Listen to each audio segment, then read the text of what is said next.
we have an amazing guest tonight. And this guy's on TV, A&E, 6,000 digit flip. He's got a TV show, super legit. He's one of the best wholesalers in the nation. I don't want to steal too much of Lake's thing. Founder of Astro Flipping. How many deals? Like thousands of deals every year? Thousands? Is that accurate? I didn't want to say hundreds. I want to say, last time I heard you talk, it is thousands. Here's the thing about Jamil. You guys remember like when you were a freshman in high school and you had like that really cool older senior that was actually approachable? And you're like, dude, he feels like my older brother. And he's like so cool and so wise. That is Jamil. He is just like that cool older brother you can approach. He's really smart, really funny, a great communicator. And I met him, when did I meet you? Like almost a year ago at an event down in Boise. I was doing this kind of thing. And, there was this moment where we had kind of this real special moment where I found myself alone with him in the green room. And he was in a robe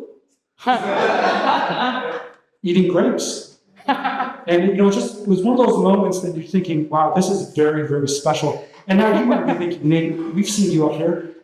You're lying. You're absolutely lying. And you would think that, absolutely. But there might be evidence.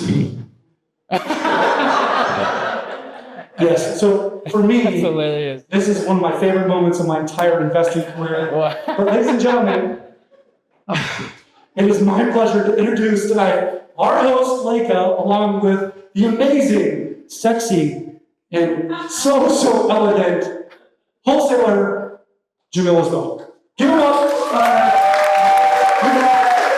Hold on, pause. Because we're going to do this actually for you. Social media, all our social media, because we all know social media is so authentic. All right, what we're going to do is we're going to have all the social media guys come up here. We're going to clip all the content. We're going to stand up and clap enthusiastically as these guys come to the floor. Okay, are you ready? Oh, hold on. I want to say, give it up for our host and speaker tonight, and then you're going to do that. So give it up for our host and speaker tonight. Let's go!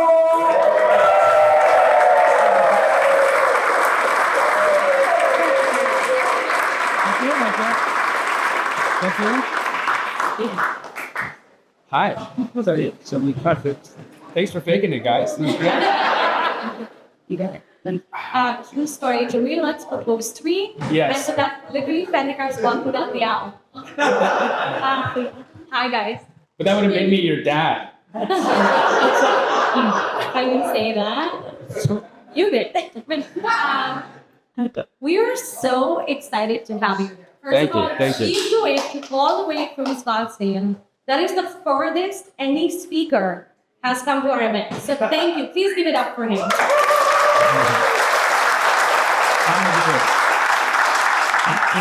Also, please give it up for our amazing MC Nate, because he was really Yo, Nate, delete that picture, please. That's my back screen. I burnt that image into all your guys' heads now. Okay, so true story. A couple years ago during COVID, I used to host this same meetup, but it was virtual. And I had the opportunity to bring some amazing speakers from across the country, and one of those was Jamil. Now, we did this every month, and because this was national, we used to typically have an audience of 200 to 300 people joining these meetups. And at Jamil's, he literally made 200 people on a Zoom call cry. And I was like, wow, like he has such an incredible story that is heartwarming, gut-wrenching, and just super inspirational. So I am so excited to have you here because Thank you. This is truly such an honor. Thank you, Leica. Appreciate it. So tell us why you're so amazing. Tell us about your life. What was where did you grow up, first of all? Wait, first, are you Indian? I am. You are? Yes. People? Yeah. Okay. You guys have those here, right? Okay, so then, but you were born in Canada? I was born in Los Angeles, actually. Oh, Yeah. Born in LA. My family decided it would be a good idea to leave the sunshine and move to Canada. When I was 5 years old, into the most redneck city in all of Alberta, which was like really great because it made me into an asshole. But no, it was great because I had an opportunity to grow up in a beautiful city with beautiful people. That's where I met the mother of my child. I met my wife, soon not to be wife. But anyways, it was yeah, it's a long story. But she's also awesome, by the way, and single almost. So, but I grew up in Calgary, Alberta. It was where I actually taught myself how to wholesale. Like most Indians, I was supposed to be a doctor, and so I disappointed my family tremendously because I wanted to do something other than medical school. But it wasn't because I didn't want to be a doctor. I didn't get in, right? And so the world and life and universe, whatever, forced me into a pivot. And when I didn't get into medical school, the realization came to me that I had my destiny in the hands of another person, right? Because I had done really well in my undergrad in college, almost a 4.0 GPA. I aced the medical school entrance exams, and I just didn't get in, right? It was one of those things. And when I saw that, somebody else got to make the decision for me. Like, this is what I want to do with my life, but they get to decide. That's where I had that moment where I realized that I was either going to take control of my destiny, take control of my life, and do my best. And if that meant failing, cool. But I was going to do it on my terms. And it was beautiful because it put me in proximity to people who were in real estate, and that pushed me into inventing wholesale, which is what I thought I did actually, because there were no educators that I knew of. The internet was brand new when I did my first wholesale meet. This is back in early 2000, and I was in a business. It was a media company. We were building websites in the early days of the internet, and my job was cold calling businesses out of the yellow pages and asking them if they had heard of this thing called the internet and if they would like us to build them a 6-page website for $600. And I did really well at that. I would sell a few websites a day, but unfortunately, I didn't really come into that company with a lot of information on how they were operating. And we came to find out after I did really well at selling these things that it cost us $700 to build these $600. So I did a really good job of putting us out of business. But the good thing is my business partner, him and his father were in real estate, and they were building these luxury duplexes in Calgary where they'd take these old bungalows, they would demolish them, and they'd build these beautiful, multifamily structures. And I overheard them say that they were going to make $160,000 on the project, and like my jaw dropped, because for a guy who had never heard of money like that. I mean, my parents were at best making $25,000 a year take home each, and they were both working 12-hour days, and I was a latchkey kid. My sister practically raised me.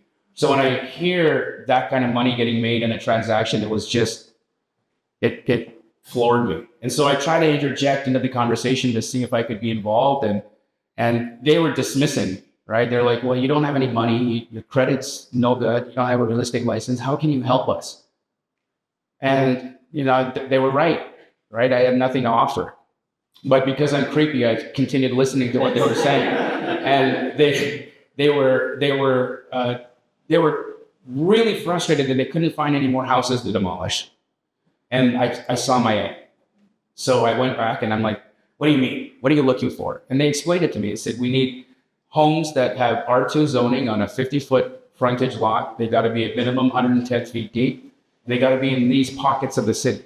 I lived in one of these pockets. I lived in a basement suite of a rental in one of these neighborhoods where this construction was going on. So I knew exactly what they were talking about. I'd seen it every day when I'd walk my dog. And so I went home and I walked my dog the next day, and I walked by a rental that I had tried to rent 3 months earlier, but it was $200 a month too expensive for me. And I called the homeowner, who was still trying to rent the place, And I asked her if she'd be interested in selling it instead of renting it because she'd been unsuccessful. And her answer was, sure, for the right price. And then I asked what that was. She says, $350,000. Now, I had this moment in my head where I thought I would just run to the office and tell my partner that I could get this house for $350,000 and what do I do next? But something came over me and told me that wasn't the way to go about it. I went and I asked them how much they would pay for this house. And he very quickly answered $400,000. So I have a $50,000 problem to solve now because I don't have any money. But I know I can buy something for $350,000 and I can sell it for $400,000, but I have no way of doing this. So I just start calling relatives. And I'm the kid who didn't get into medical school, so no one was going to give me money. It's just that's the reality of it, right? So no family wanted to help. My parents didn't have it. And I did what I knew how to do. I got into the Yellow Pages and I started calling real estate attorneys. And I went all the way to the letter S. I sat down and I called all of them. And this one attorney who's since been disbarred, I don't know why. I say his name so much, right? I'm like, dude, you'd be so rich right now if you just didn't F up. But David Steed, he answered the phone because he was so fresh out of law school that he didn't have a secretary yet. And that's where I was getting stopped at every one of these calls. The legal secretary or the receptionist wouldn't let me get any further than that first conversation. And he told me about this thing called a skip transfer, is what they called it in Canada, where I could purchase a home on a contract and I had to make that contract assignable. And then I would sell that contract and then I would just bring him those documents. And if everything worked out, there would be a check waiting for me in 2 weeks. And that's what happened. So I did my first real estate deal on accident and I made $47,000 and my world changed. And that's where it started. Yeah. Oh, that was. Yeah. So how did you decide, I'm going to do this, I'm going to network with this seller, right? What gave you that confidence to go about doing this? And then you repeated the process. Yeah, so I think it was a natural puzzle that fit together, right? The buyer was there and ready, willing, able, and excited to take this property off me. And then wanting more because they saw that I was able to put this together. And I looked at this and I thought, well, hold on a second. This is just a rental, right? Well, what if I could find a list of these?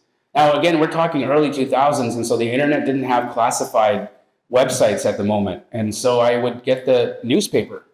I would buy the newspaper, and then the back of the newspaper was this thing called the classified sections. The millennials in here have no idea what I'm talking about, and the older ones do, right? And so the classified section was where you could find everything from houses for rent to prostitutes, basically. That's I'm not joking. That was the classified section of the newspaper. It was wild, wild west. But I would phone these people on the 3rd, 4th, 5th, and 6th of the month, because I realized instinctively that they had been unsuccessful in renting their home. And that gave me an opportunity to have a conversation. And then I put 2 and 2 together and I thought, well, hold on a second. If I have these builders who are trying to buy this, and I've got this one builder, well, what if I drove around the city and I looked at all these signs that were in these yards that had these development companies that were doing these projects, and they started collecting their phone numbers?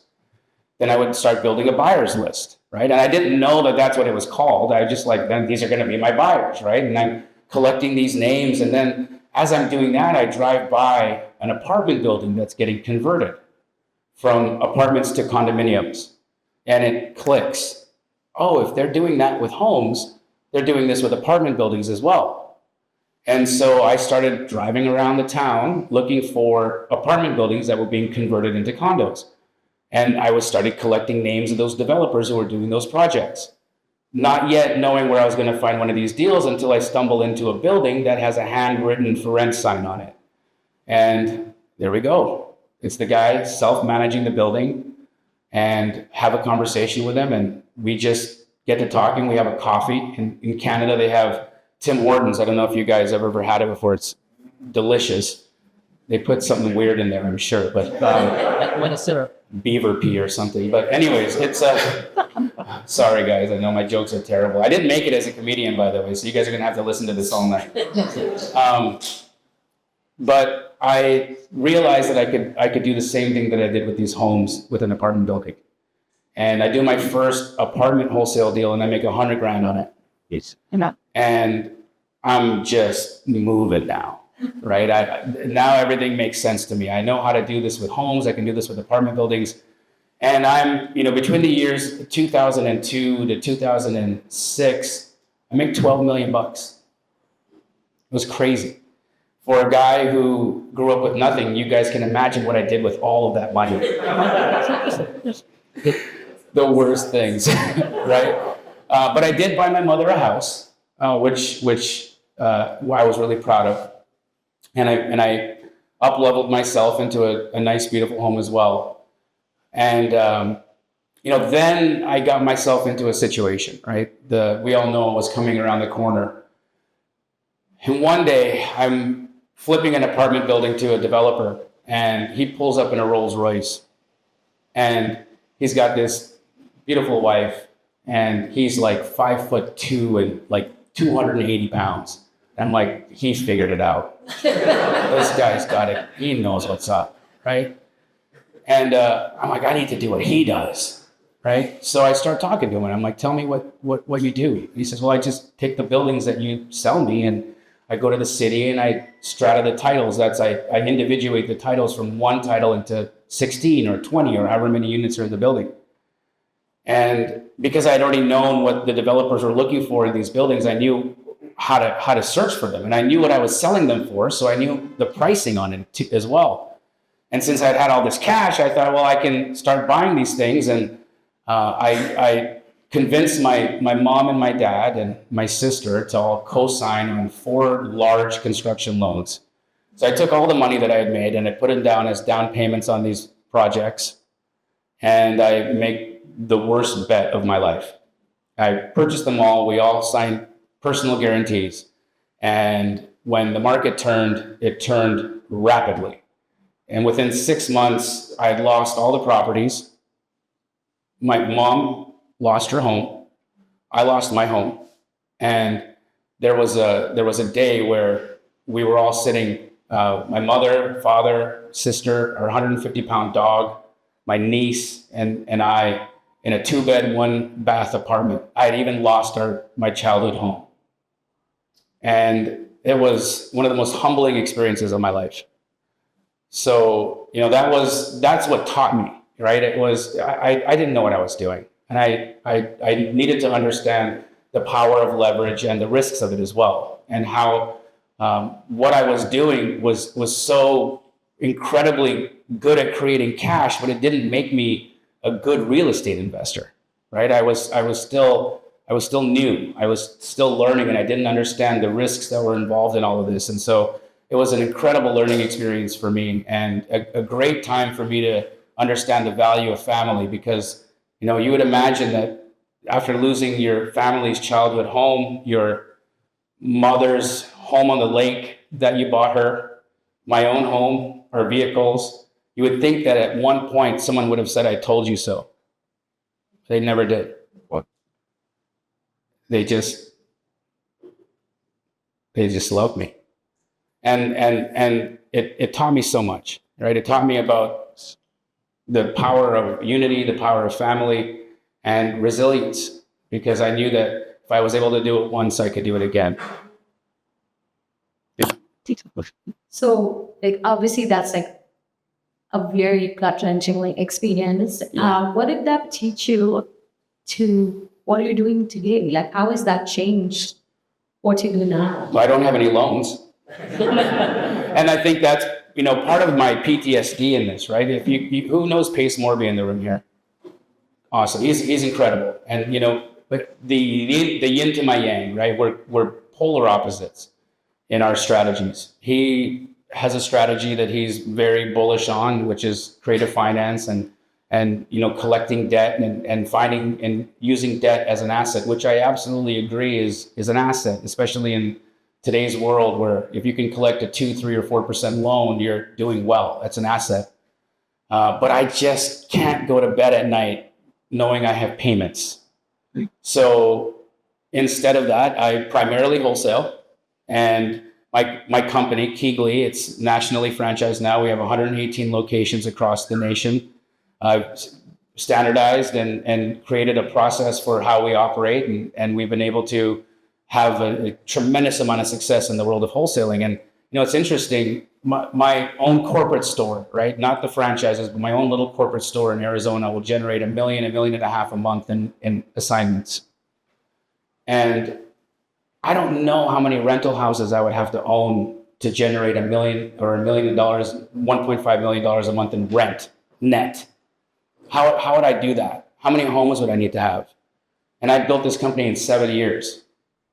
And so it taught me the value of building a business and what that means. And yes, I'm in real estate, but my true business is the buying and selling of paper, right? And so today my strategy is very conservative. I only own things in cash. I always have this this saying, this gut feeling that if everything went bad, right, I could still live in my 5,000 square foot house and drive Uber. I'd be okay, right? But like that's, and I'm not saying to anybody that that's the way you should go, right? That's my trauma that I'm still dealing with my therapist. But it's how I operate, and so I'm really conservative in my approach right now. Yeah, I haven't been able to get out of that yet. Can you tell me about how you find these properties? How do you put them under contract? Because you do it a little differently than most wholesalers. Yes. Tell us about your strategy. Well, who in here has wholesaled a home before? Just by a show of hands. Okay, cool. And how many of you who put your hands up are primarily going direct to seller? Okay. So it's a completely interesting approach to interrupt somebody at 7 o'clock at night while they're eating dinner, right? They're not really happy to hear from you. And knowing that when you're talking to homeowners, which is what you have to do to find off-market opportunities, I saw the inherent inefficiency of that, because I thought, well, if I'm going to talk to this homeowner 8 to 13 times, which is primarily how many times you got to follow up before a conversation will turn into a contract, what happens after that? I get the deal done, and then it's over. And I don't get to do another deal with this person. It's done. Like all that relationship equity, all that time, all that energy, gone. And that to me didn't seem interesting, right? I didn't think that building a business where I had to continuously have to do this over and over and over again was how I wanted to rock it. So I thought about it. Well, what if I took the approach of working with real estate agents instead? Because if, as a wholesaler, the metrics work like this. You need to have roughly 50 conversations a day with homeowners, 5 days a week for 90 days, and that'll translate into a business that'll do 3 deals a month, right? Well, what if I talk to 50 real estate agents who are each talking to 50 people a day? How many effective conversations am I having now? And what if I make really good friends with these people so that I don't have to build this building again with them? I don't have to build new equity in this relationship. I can just make friends, do my job, perform on the deal, and then be their go-to for the next one and the next one and the one after that. And what if I can provide a unique proposition to a real estate agent for a solution that they really don't know how to deal with? So if you look at these homes that we as wholesalers typically go after, they're distressed, right? These aren't typically financeable homes, right? They can't get an FHA loan on them. They can't get conventional loan on them. They're just not in the condition to do that. And the people that own these properties, they don't have the money to fix them either. And so cash solution is the only way for them to go. And if a cash solution is the only way for them to go, then an investor is going to be the only buyer who's going to be available, right? So if these agents are really don't know what to do with these homes. What if I network with them and I become that go-to for them? So instead of them passing on that listing, or instead of them, wondering how do I deal with this, they know. And so that's my approach. It's developing relationships with these real estate agents, actually performing on the deals, being really, really good at my numbers, understanding value, understanding what it means and what value I bring to the table. And it's worked. I mean, I have one relationship with an agent in Phoenix. Her name is Monique Walker, and her and I do 5 to 8 deals a month together. And we average $30,000 a deal. So if I only answered one woman's phone call a month, I'd be making $150,000 off one relationship. Inbound, right? That's power. And now do that 1,000 times, and do that in 118 different markets across the country, and you got something. So that's my strategy. Okay, so say there's a brand new wholesaler. How is he or she going to go about finding this kind of a broker? Where would he look? Well, there's so many places to look. The beautiful thing about real estate agents is that when they advertise on Realtor.com or Zillow, well, they've now publicly put their contact information to be contacted. So I don't have the same TCPA regulations that I need to follow if I'm contacting a homeowner. Those do not call registries are serious. And you mess up and you step in the wrong pile, you're going to get covered in doo-doo. You're going to pay, but not with a realtor. Because you put your phone number in Zillow, I get to call you. And I do. And so that's it. I mean, it's truly that simple. You got to understand, don't pick up the phone tomorrow if you don't know understand how to comp properties, right? First, learn how to value. Learn what that means, right? Understand what after repair value means. Understand what as is value means. Understand what value you bring to the table. Connect with somebody like me or Leka or James, who is a cash buyer that can be ready for you in a moment. So if somebody says, yes, I've got an opportunity for you, you can connect the dots quickly. I would also say that if you're going to do this as a brand new wholesaler, specialize in one part of the business first. When I see a lot of wholesalers come into the business, and how they fail is that they want to wear all the hats. So they want to come in, they want to do acquisitions, they want to do dispositions, they want to do all of the things because they don't want to share.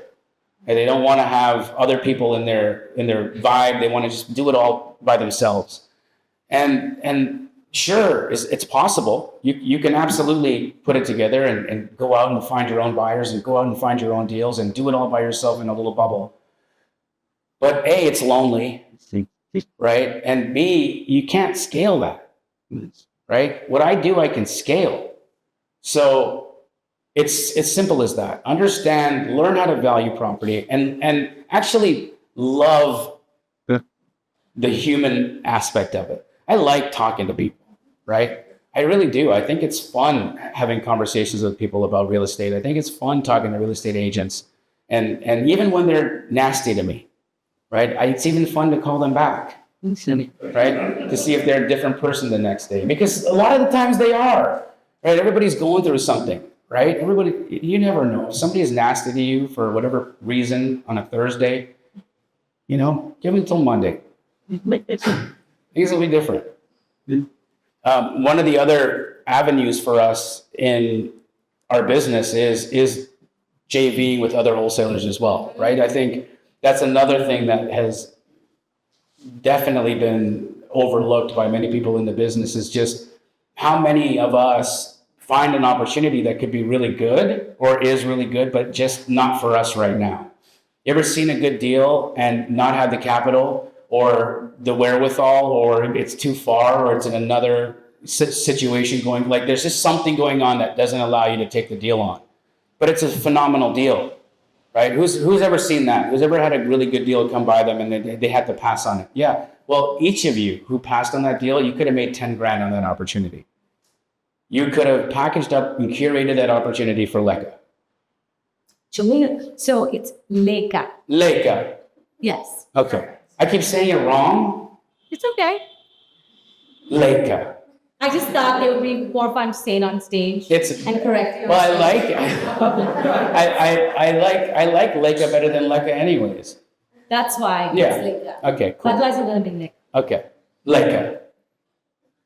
There we go. What were we talking about? I don't know. But you know what? Let's talk about astro flipping. Okay. What is it? Well, it's my mentorship. So I've put together a community. There's 5,500 of us now, and some of them are in the room here today with us. And it's just an incredible place where it's very supportive.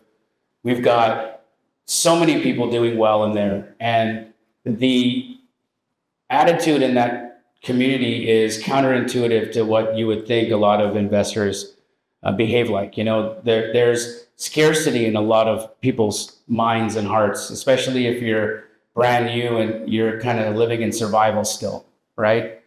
And if that's the mindset, or if that's where you're coming from, and you're worried that somebody's going to backdoor you or somebody's going to do something that's surreptitious, we've created a really safe place in that community where people can come in and feel safe to analyze deals together, to work with each other, to bring opportunities, to get opportunities.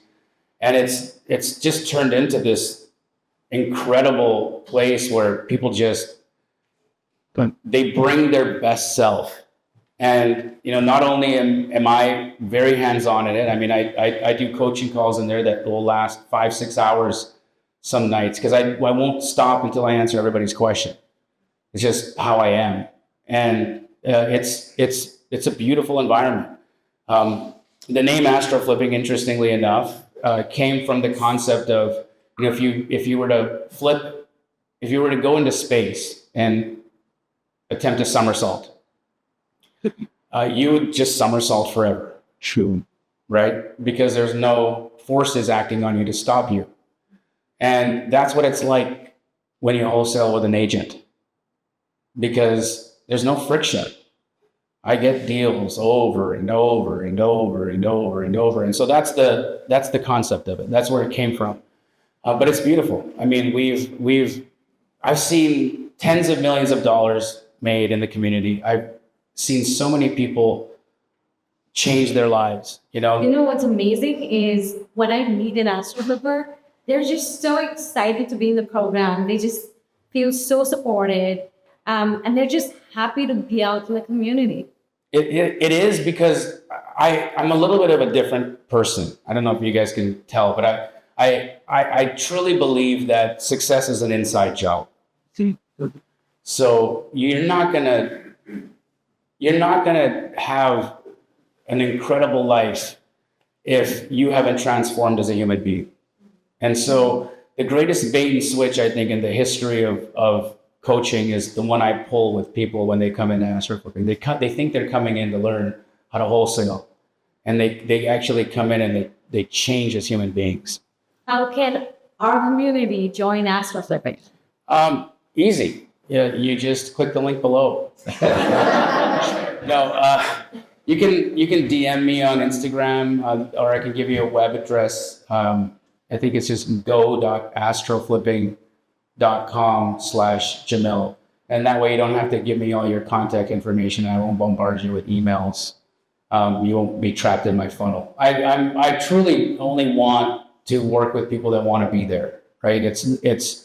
You have to have a desire to want to do this. It needs to be something that is like, you know, if it's resonating with you, you feel like this is something that I'm passionate about, I really want to do this, and the money seems free, then it's an incredible opportunity. But know this, right?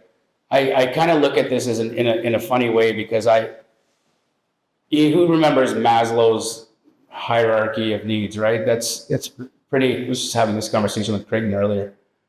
You know, the first 3 levels of that pyramid are all survival. It's all survival. It's how do I get out of this like rat race that I'm in? How do I just provide for myself, provide for my family, and then you can free yourself up of time to get into more deeper things, right? The one thing that I can say is that coming from a guy who's every one of my dreams have come true. And it wasn't it. Yeah. Wasn't it?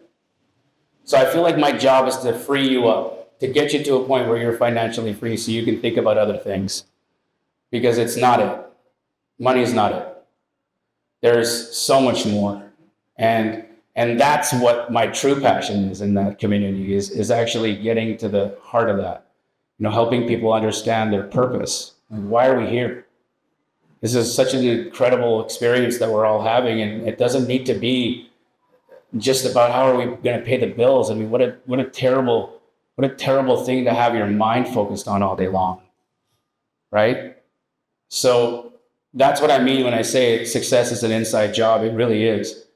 And if you want to see a big shift in your life, the shift has to happen inside. You change your energy, everything changes. It's strange, but it sure is. It works. And it happens in relationships. It can happen with your finances. I was joking about the situation with my spouse, but she's always going to be my best friend. There's no negativity there. It's one of the most incredible human beings in the world. And we just kind of ran our course in where we are with each other for the time that we were together. But our friendship won't end.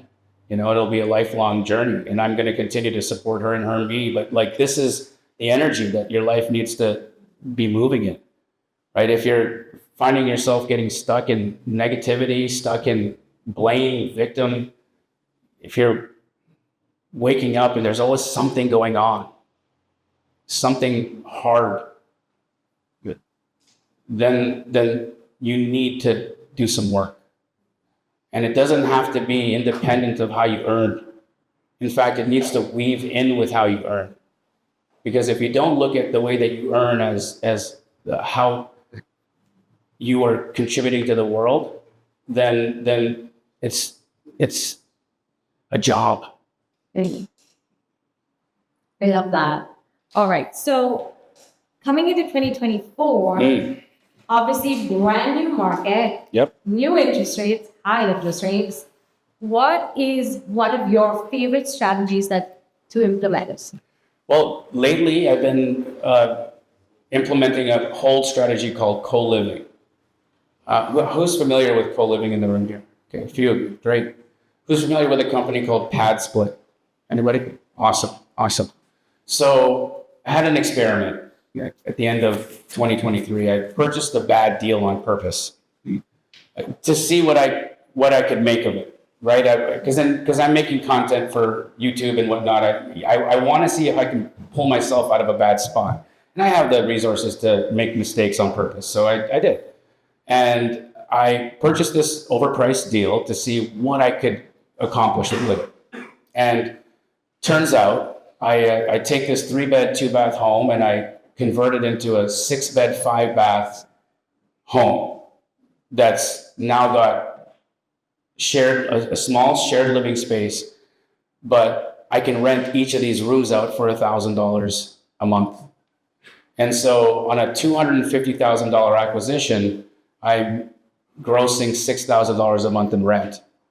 And now there's lenders that will refinance that project for me. So I'm actually refied out of that deal. I've gotten all my cash out of that deal and I'm netting $3,000 a month from it.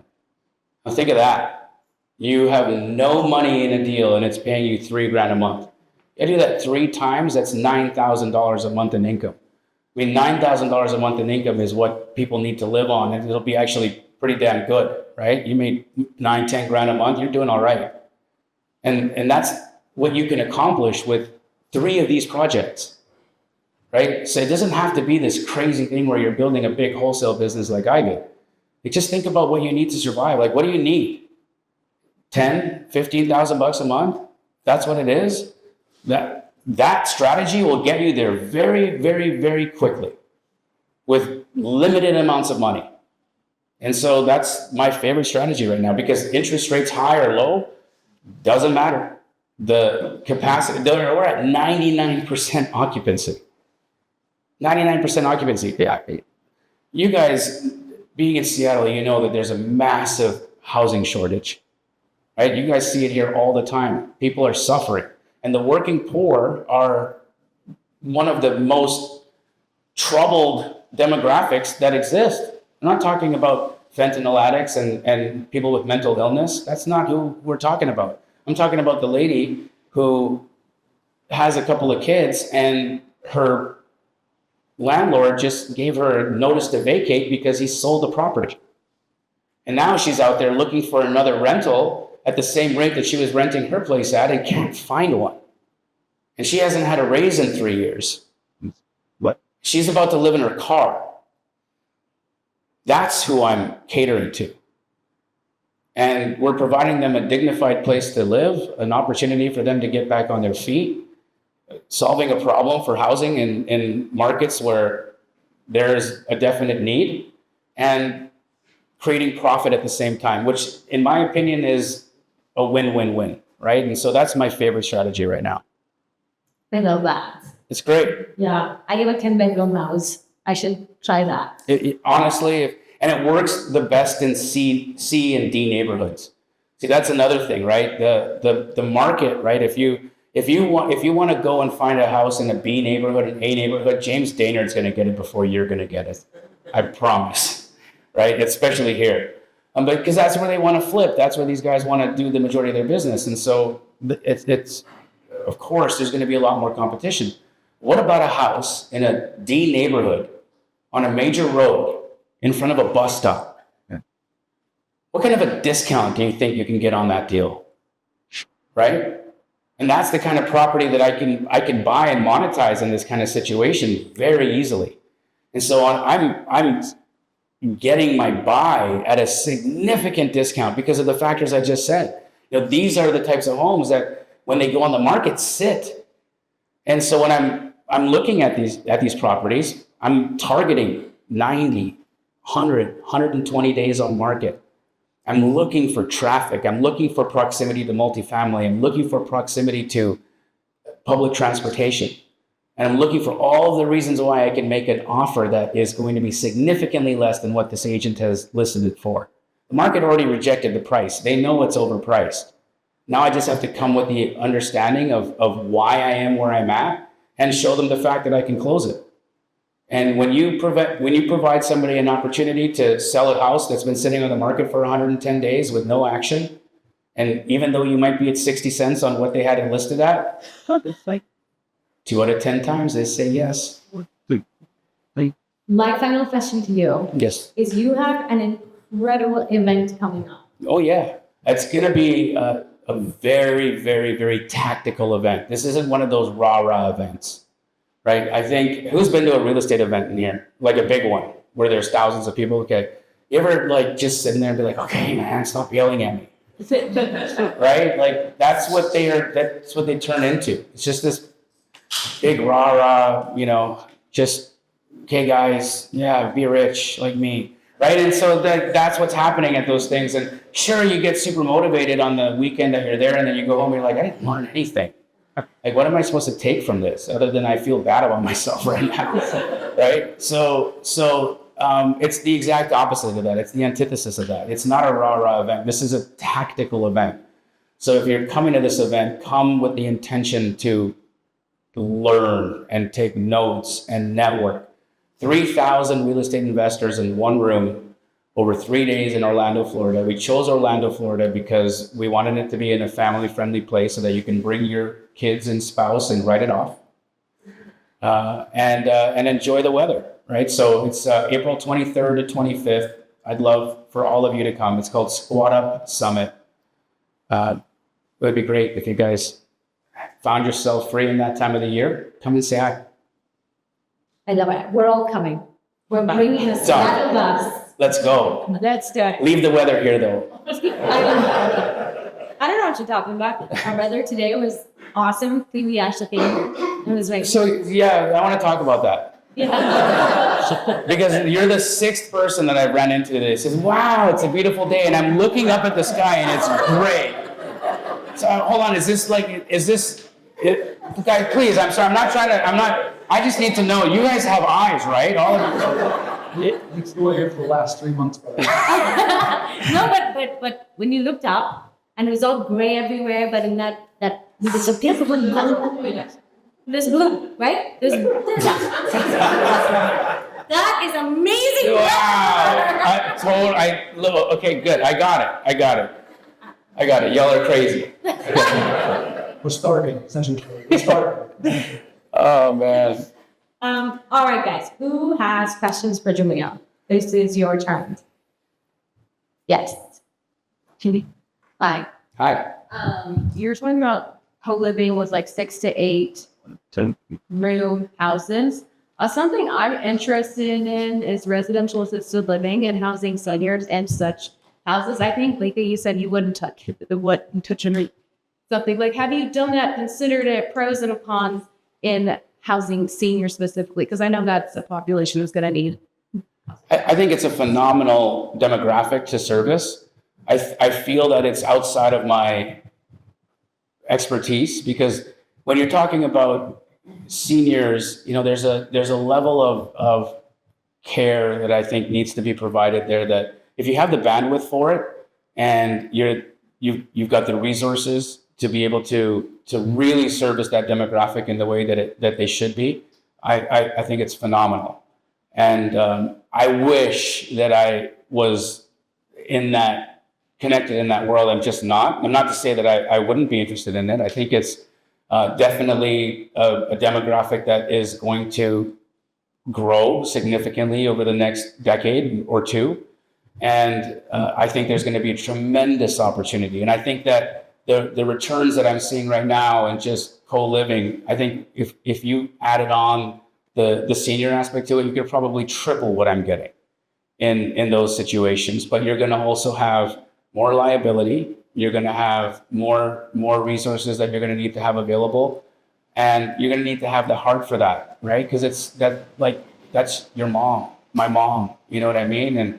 And how do we service that demographic with the dignity and with the honor that they deserve and respect, right? And so I think that's the key there.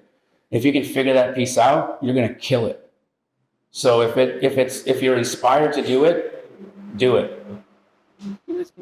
I mean, I don't know if you know, but I went deep in the learning and education of that.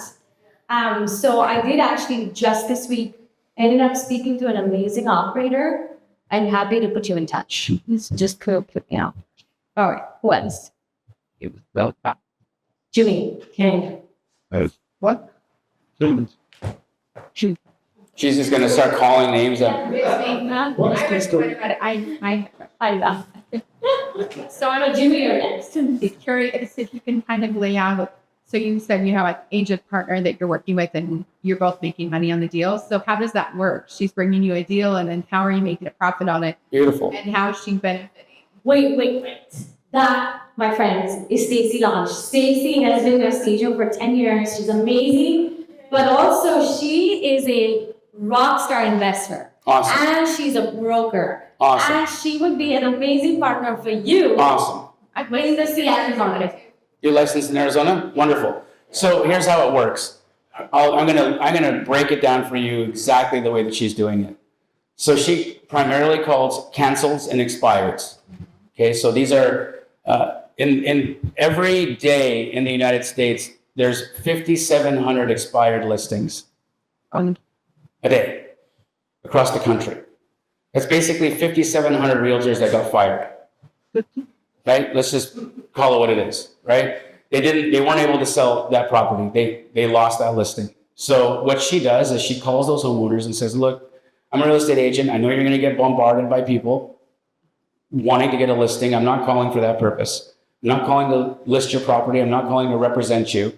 I represent a buyer who is wanting to give you a cash offer for your home. Your home was overpriced. That's why it didn't sell. The market rejected your price, and that's the reality of it.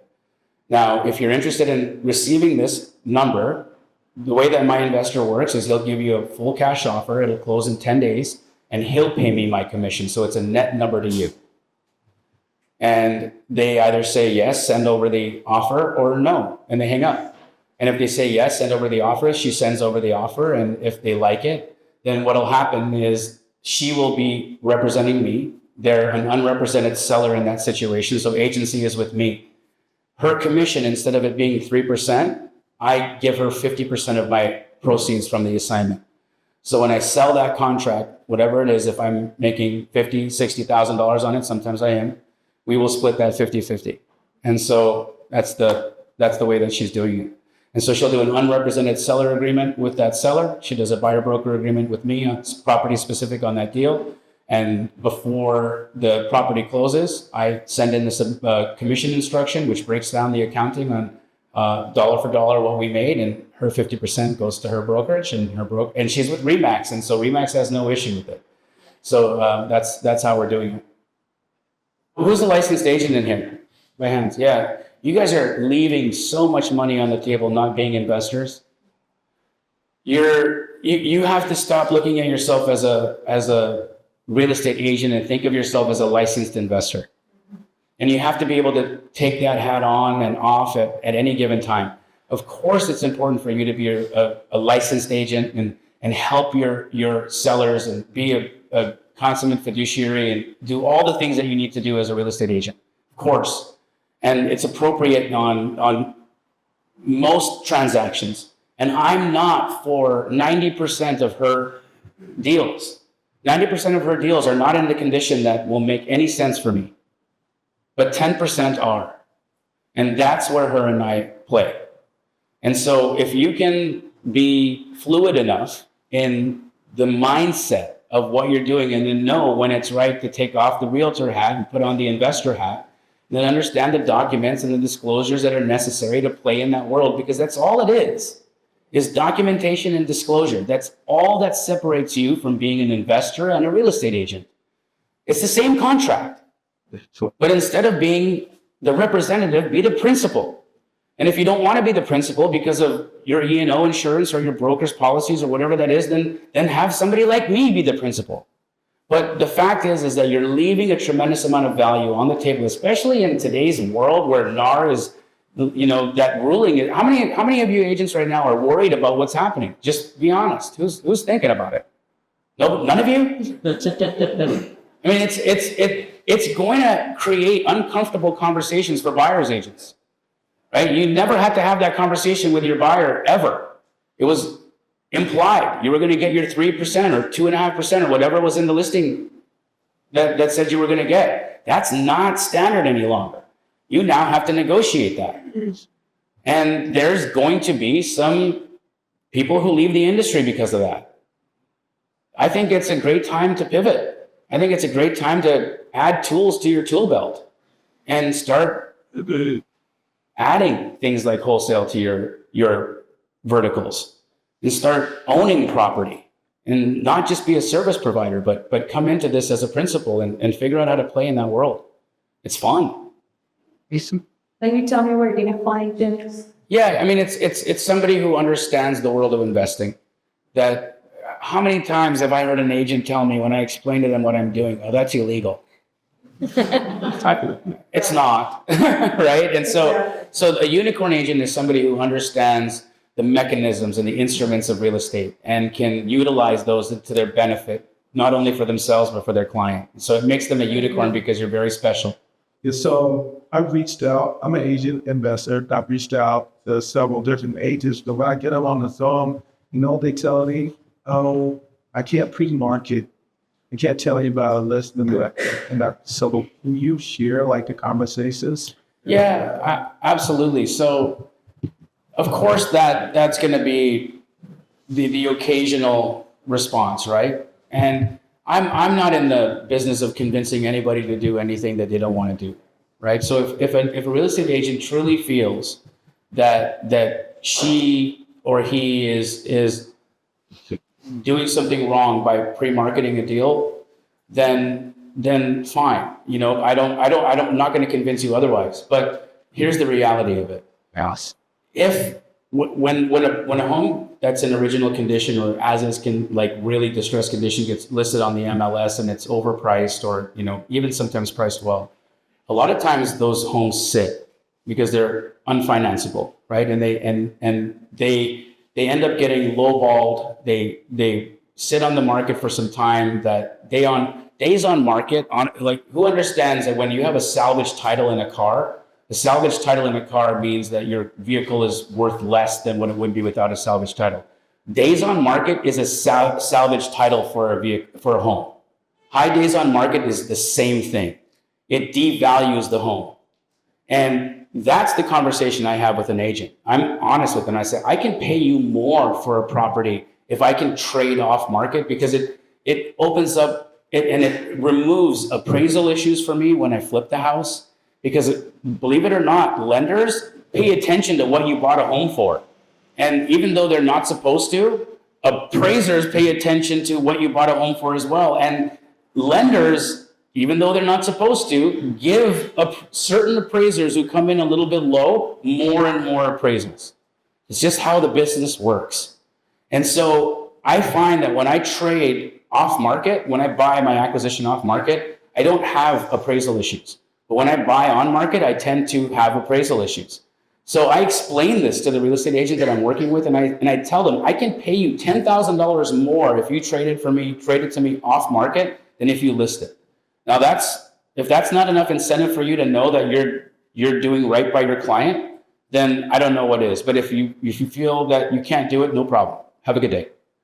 The game is volume, brother. Like if you're talking to, and based off what you said, and please don't take this the wrong way, but based off what you said, I think you've had 5 conversations. Like, not a lot of them. Because there's no way that every real estate agent that you've talked to has had that story. Some do. Of course, I hear all kinds of things from them, right? Oh, that's illegal. I can't do that. And my broker says, I have to put it on the MLS. I hear all these. But, okay, but do that 50 times a day. Yep. Statistically, you are not going to have 50 same identical stories. You're going to have an entire rainbow of conversations with different perspectives and different mentalities and different drives. And so the key in outreach, any type of lead generation outreach, is going to be volume, and not to get worried or let what some person or one person's response to you dictate how you're going to move forward. I let those go, and I just say, okay, it's not our day to do business together. No problem. I'm gonna pick up the phone and call the next. So look at it from that approach, and just take the angle of the next call is the best call, and keep doing that until the day is over. Thank you. You're welcome. I'm Yvette. Hi, nice to meet you. Pleasure. And I have a list of clients, seller clients, flipper clients that are looking for deals. So how do we get on your list, and how do we get in front of your deals? Awesome. So I would need to connect with the Keegley that we have out here. So I think, because I don't have that information offhand, the best way would be to just DM me on Instagram. We'll take a photo today and just DM me that picture. I won't forget you. And I will make all the connections to people within the Astro community as well as the Keegley franchises as well. Happy to do that. You're welcome. And goes for anybody as well. I'm happy to connect the dots.